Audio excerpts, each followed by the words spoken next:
And then the question for whiskey from Dangerous is, how do I start building my whiskey collection?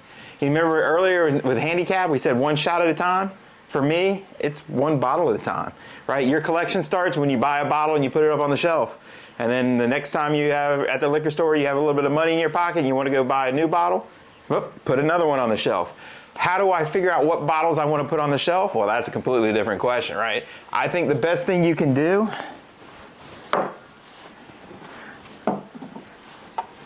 is go buy a bunch of these little airplane bottles or the little, travel bottles with you.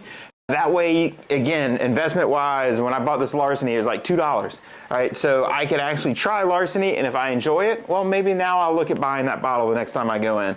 Wild Turkey 101, I'm a big fan. Again, try the little whiskey bottles. That'll save you a lot of money, because the worst thing you can do is listen to an influencer, listen to somebody that has a flavor profile or a agenda, and they're going to steer you to a certain whiskey that just might not be that great or really doesn't fit what you like in a whiskey. So I would say try as much as you can.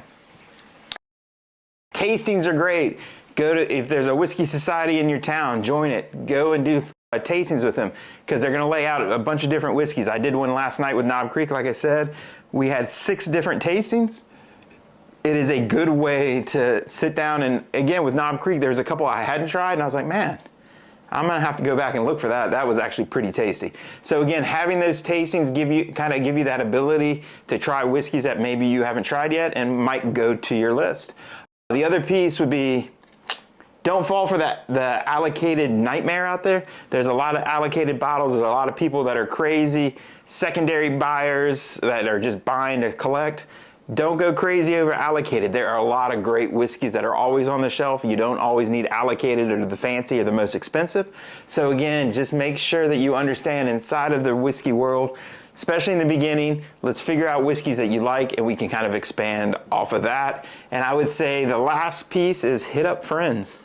If you have friends that enjoy whiskey, the beauty of the whiskey culture is we like to share whiskey. So if you came over to my house, we would have 140 bottles of bottle on the wall.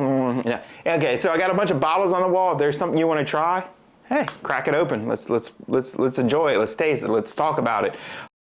So I would say, again, the beauty of the culture with most whiskey drinkers is they want to share and help you in your journey as well. So hey, hit your friends up, man. They have a good whiskey collection.